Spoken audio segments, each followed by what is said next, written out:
Good morning, class 10. Today we start with our unit number 1, that is communication skills. In unit number 1, we are having session first, that is various methods of communication. So let's start. What is communication? The imparting or exchanging of information by speaking, writing, or using some other mediums and means of sending or receiving information. So जब हम कोई भी बात या कोई भी information एक दूसरे से शेयर करते हैं, चाहे बोल के, चाहे लिख के, या फिर किसी और भी मीडियम के थ्रू, तो उसको क्या कहते हैं? कम्युनिकेशन। मीन्स किसी से कांटेक्ट करना, किसी को कोई भी इंफॉर्मेशन शेयर करना, इमोशंस शेयर करना, that is all come under communication. So next we are having types of communication. We are having two types of communication. First is based on the channel and another is based on style and purpose. So based on communication channels we are having two, non-verbal and verbal, and based on style and purpose we are having formal and informal. Further, आपका जो verbal communication है that was divided into two parts. First one is oral and second one is written. After that, oral communication is again divided into two parts, that is face to face and distance. ठीक है, face to face oral communication, जैसे कि आप किसी से देख के बात करते हैं एक दूसरे के आमने सामने, then it is face to face communication. And distance communication, जब आप मोबाइल पे किसी से बात करते हैं या फिर ऑनलाइन किसी से बात करते हैं, then it is known as distance communication. So next is learning objective of effective communication. First one is development of interpersonal skill. Second, to express effectively and maximum efficiency. Next we are having what is writing. Writing is a form of communication that allows students to put their feelings and ideas on paper to organize their knowledge and belief into convenience arguments and to convey meaning through well-constructed text. In its most advanced form, written expression can be vivid as a work of art.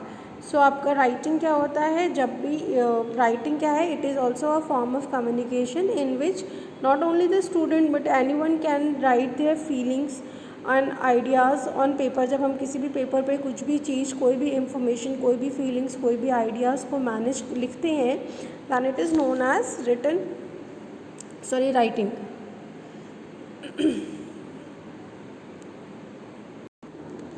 So we are having effective verbal communication. How your verbal communication can be effective? First one is active listening. ठीक है, जब भी हम किसी से बात करते हैं, ठीक है, जो हमारा ओरल कम्युनिकेशन है, ओरल कम्युनिकेशन वो किस पर डिपेंड करता है कि कोई उसको कितने ध्यान से, अटेंटिवली एंड सिंसियरली सुन रहा है. This directly help us to understand the communicated message as decide. अगर कोई आपसे बोल के कोई मैसेज या कोई इन्फॉर्मेशन कन्वे कर रहा है, अगर आप उसको ध्यान से नहीं सुनेंगे तो आपको वो मैसेज या इन्फॉर्मेशन नहीं मिलेगा. सो जब हम बहुत ज़्यादा सिंसियरली उसको सुनते हैं, we can ask correct question for better understanding. अगर आप ध्यान से सुनेंगे तभी आप उसके रिस्पॉन्स में क्वेश्चन आंसर्स पुट कर सकते हैं. Listening better minimise the chance of misinterpreting the message and avoid misunderstanding and conflict letter.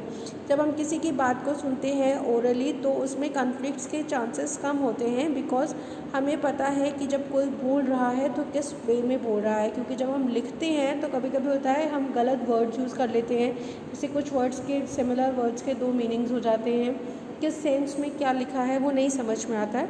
So it is better जब आप वर्बल कम्युनिकेशन हो रहा है, then you have to be a active listener.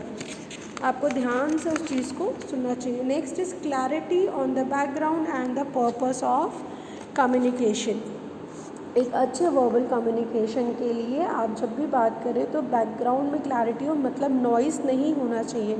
अगर बहुत ज़्यादा शोर है और आप उस टाइम पे कोई भी मैसेज कन्वे कर रहे हैं तो वो रिसीवर के पास या लिसनर के पास नहीं पहुंचेगा, उसको सही से समझ में नहीं आएगा, तो हमारा कम्युनिकेशन फिर से इंटरप्टेड हो जाएगा. सो फॉर दैट आपको क्या करना होगा? Clarity on the background. जब भी कोई स्पीकर या सेंडर कोई भी बात बोले तो वो क्लियरली रिसीवर और लिसनर के पास पहुंचनी चाहिए. Next one is concise, clear and direct message. The speaker of the message should ensure that the message sent should avoid unnecessary details. It should be suitable shortly. It should be direct without complicated interference. It should not leave any room of confusion for listener. जब भी speaker कोई भी message deliver करे at that time message छोटे से छोटा clear से clear होना चाहिए और डायरेक्टली रिसीवर के पास पहुंचना चाहिए. अगर बीच में कई सारे लोग आ जाते हैं, लाइक आपने एक मैसेज एक पर्सन को दिया, उसने दूसरे को, उसने तीसरे को, उसने चौथे को, तो जब लास्ट तक मैसेज पहुंचेगा तो मैसेज की फॉर्म ही चेंज हो जाएगी, मैसेज का मीनिंग ही चेंज हो जाएगा. सो इट इज़ बेटर कि आप अपना मैसेज डायरेक्टली रिसीवर तक दें. मैसेज आपका छोटा और क्लियर होना चाहिए. अगर आप बहुत लंबी बात एक बार में बोलते हैं then it is difficult for the receiver to get the message clearly. Next is language and vocabulary. ठीक है, आप जो भी लैंग्वेज यूज़ कर रहे हैं, जो भी वर्ड्स यूज़ कर रहे हैं, it is very important to have a command over your language. आपको अपनी लैंग्वेज के ऊपर कमांड होना चाहिए. Both sender and the receiver should share the common understanding of the language. जो सेंडर और रिसीवर हैं दोनों को लैंग्वेज आनी चाहिए. अगर होता है एक इंसान पंजाबी में बात कर रहा है जो मैसेज डिलीवर कर रहा है, बट जो रिसीव कर रहा है उसको पंजाबी नहीं आती है, then this type of communication has no means. इसका कोई मतलब नहीं होता है. इसीलिए हमें कम्युनिकेशन के टाइम पे अपनी लैंग्वेज पे बहुत ध्यान देना चाहिए कि आप जो भी लैंग्वेज यूज़ कर रहे हो इट मस्ट बी और it also be understand by the other on the other hand, that is by the receiver. So there are certain points before communicating or responding to the message such as be prepared before communication. आपको दिमाग में सोच लेना चाहिए कि मैं क्या तरीके का कम्युनिकेशन करने वाली हूँ या क्या बोलने वाली हूँ. ठीक है. Anticipate responses for better communications. Ensure that everyone involved in the communication process has a background of what needs to be discussed. सबका कम्युनिकेशन में इन्वॉल्व होना ज़रूरी है. ऐसा नहीं है कि एक इंसान बोल रहा है तो वो बोलता ही रहे. नहीं, अगर दूसरी साइड से क्वेश्चन आंसर्स भी पुट किए जाएंगे तो वो बेटर है. That involve both communication from both the side. Next is avoid out of contest reference.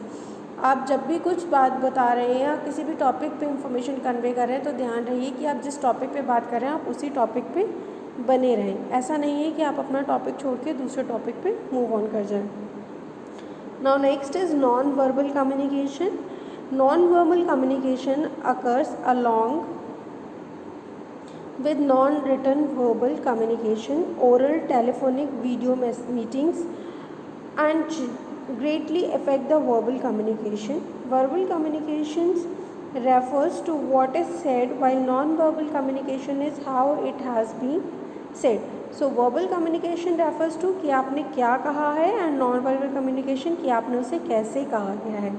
The factor that constitute non verbal communication is in general reference to the body language that include are posture, gestures, expressions, tones, quality of voice and our movements etc. So what is verbal communication? Verbal communication is what you have said. आपने क्या कहा है, what is said by you. And non-verbal communication, how it has been said by you. Okay, so first one is body language. आपकी body language बहुत मायने रखती है जब आप कोई भी बात किसी से कहते हैं. अगर आप बहुत थके हुए से बैठे हुए हो और फिर किसी को कुछ अच्छी बात भी बताते हो, अच्छी इन्फॉर्मेशन भी कन्वे करते हो तो कोई भी नहीं ध्यान से सुनता है. क्यों? क्योंकि आपकी बॉडी लैंग्वेज कैसी है वो ज़रूरी है. So first one is voice. So our first point is voice. Our emotion govern the tone of our voice. Our accent, the way we speak determines the clarity of what we speak. Pitch, speed, pause and intonation determines how sincerely we are involved in the communication, how we developed a connection with the other people. So it is very important कि आपकी voice कैसी है.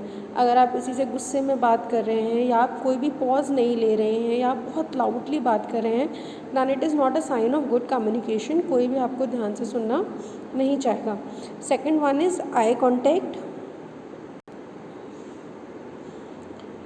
Eyes are the window of the eyes are the window to the soul. We have heard this often. Eye contact reflects sincerity or lack of it. Direct, frank eye contact reflects confidence, truth, and sincerity. Eye contact engages other in our conversation. Looking away reflect insincerity, falsehood and carelessness. अगर आप proper eye contact बना के बात नहीं करते हैं तो ऐसा लगता है कि ना तो आप में कॉन्फिडेंस है, ना ही आप इंटरेस्टेड हैं, and it also shows your insincerity towards the communication. Next one is the posture gestures. ठीक है, that is hand movement, gestures and body language. Raising a hand to greet, pointing your fingers in anger. Okay, these are the 2 points. आपको बहुत ध्यान रखना है कि आपके postures क्या हैं, what is your hand movements. ठीक है, जब आप कोई भी बात बोल रहे हैं, अगर आपको कुछ पूछना है तो you can raise your hand directly to ask instead of interrupting in between. Second thing, जब आप कुछ भी बात करते हैं तो फिंगर आउट करना was not good. Next is your facial expression, that is it covers smiling to show your happiness. Make a sad face when you get upset. Okay, so आपको क्या करना है, you have to maintain a good face expression while communication.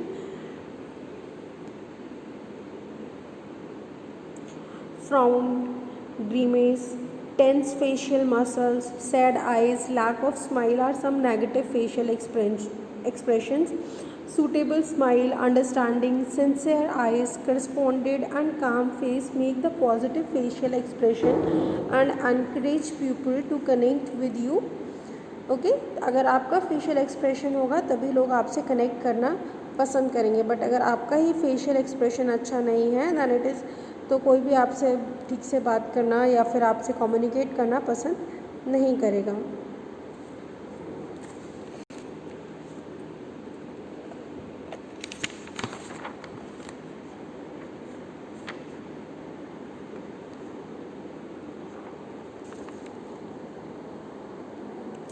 There is importance of non-verbal communication. In our day-to-day communication, it is observed that most of the communication is done using body movement, that is face, arm movements, etc.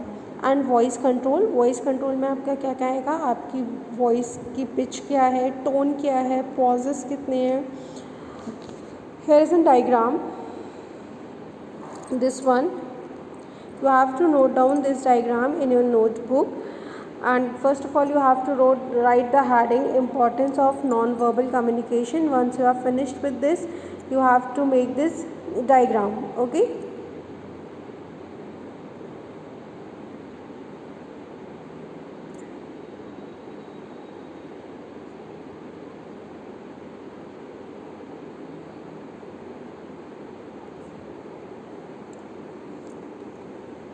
You have to make this diagram also in your notebook under the topic non-verbal communication.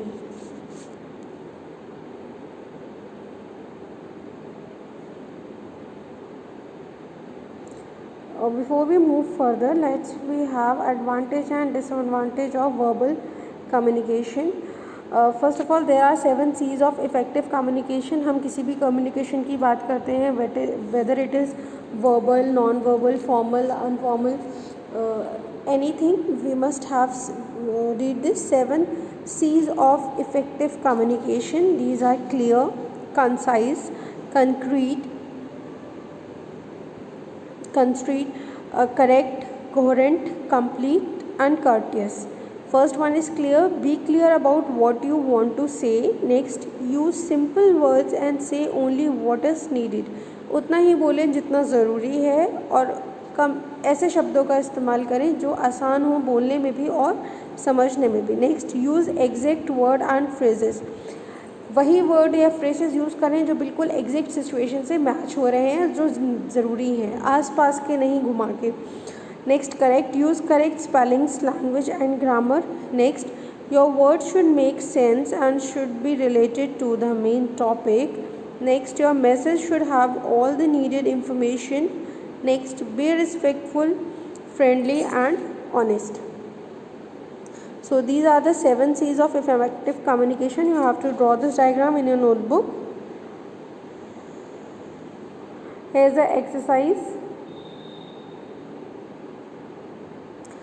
Next we are having advantages and disadvantages of verbal communication. First we'll read about advantages of verbal communication. Verbal communication is easy and quick. You can say what you want and get a quick response.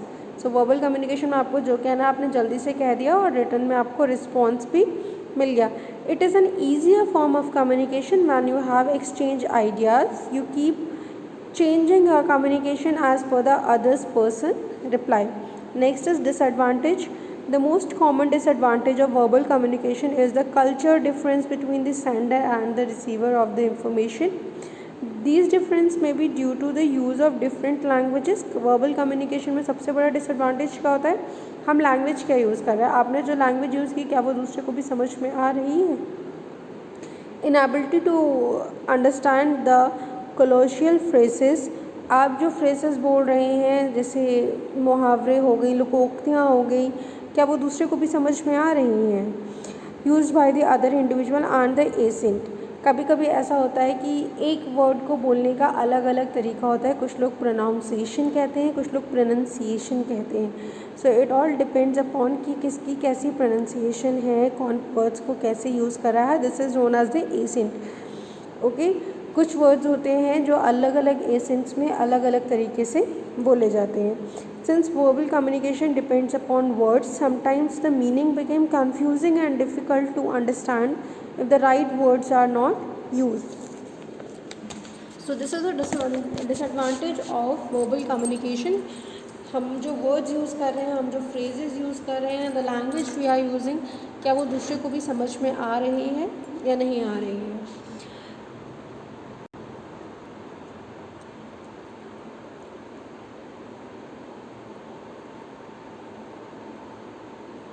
Here we are having visual communication, but before that let's read about other factors of non-verbal communication. Besides body language, there are certain other influences of non-verbal communication which work upon our verbal communication. These are punctualities and chronomics, that is sense of time and respecting others' time. जब हम बात करते हैं तो हमें ये चीज़ का ध्यान रखना चाहिए, या फिर जब भी हम कोई इन्फॉर्मेशन कन्वे कर रहे हैं हमें अपना टाइम एज वेल एज दूसरे इंसान के टाइम के बारे में भी सोचना चाहिए. क्रोमैटिक्स और sense of colour across various culture like white denotes peace and love in most of the cultures. Our emotion, sense of smell also reflect our communication, and body language, our silence too reflects our state of mind. Apart from gestures कौन कौन सी चीज़ें हैं जो verbal non verbal communication को effect करती हैं. That is your क्रोनोमैटिक्स.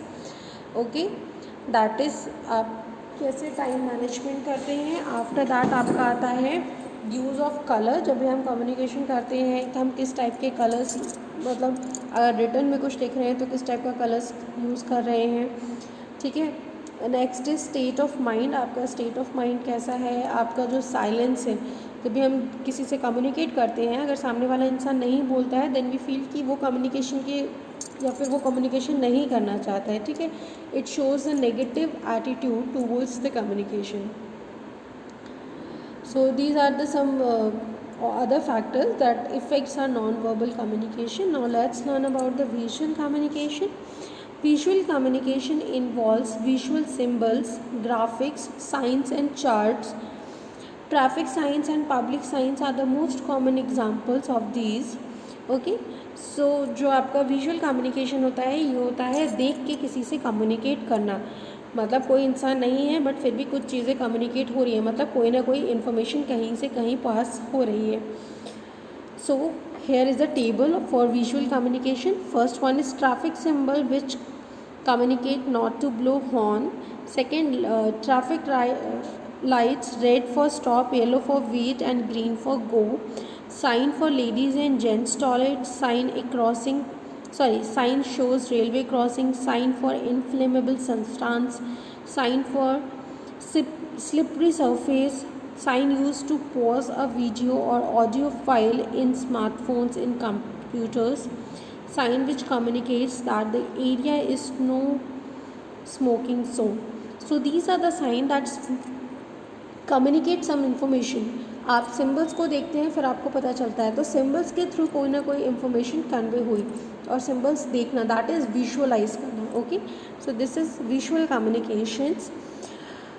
Some instances are, your teacher often use visual aid to explain certain concepts. कुछ concepts हम visual aids के थ्रू समझाते हैं, जैसे लाइक हम computers यूज़ कर रहे हैं वो भी उसमें आएगा, मैप वर्क यूज़ कर रहे हैं, ग्राफ वर्क यूज़ कर रहे हैं, they all comes in the visual communication. Next is use of presentation software with graphics and charts during a meeting. जब कोई मीटिंग होती है तो हम प्रेजेंटेशन में charts, graphics, videos, audios use करते हैं. That is are also instances of visual communication. Next is signs in the hospital. जब आप हॉस्पिटल में जाते हैं तो वहाँ पे नो स्मोकिंग जोन होता है, बाथरूम्स के लिए सिंबल होते हैं, कई सारे सिंबल्स होते हैं that we use. Second, icon and symbols in media and on computer, social platforms and other website. हम बहुत सारी वेबसाइट्स यूज़ करते हैं, उसमें कई सारे सिम्बल्स आते हैं. They are also the part of visual communication. Icon, symbol, GIFs and emojis in smartphones. आप WhatsApp यूज़ करते हैं, उसमें आपके icons आते हैं, symbols आते हैं, emojis आते हैं, GIFs आते हैं. They are also the part of visual communication. Similarly, company logos, trademark and sign. So this is your visual communication. In next session, we are going to learn providing and recovering feedback. But before that, let's have some questions regarding this that you have to solve in your notebook. So this is the photo of your chapter. This is various methods of communication. Here is verbal communication, effective verbal communication.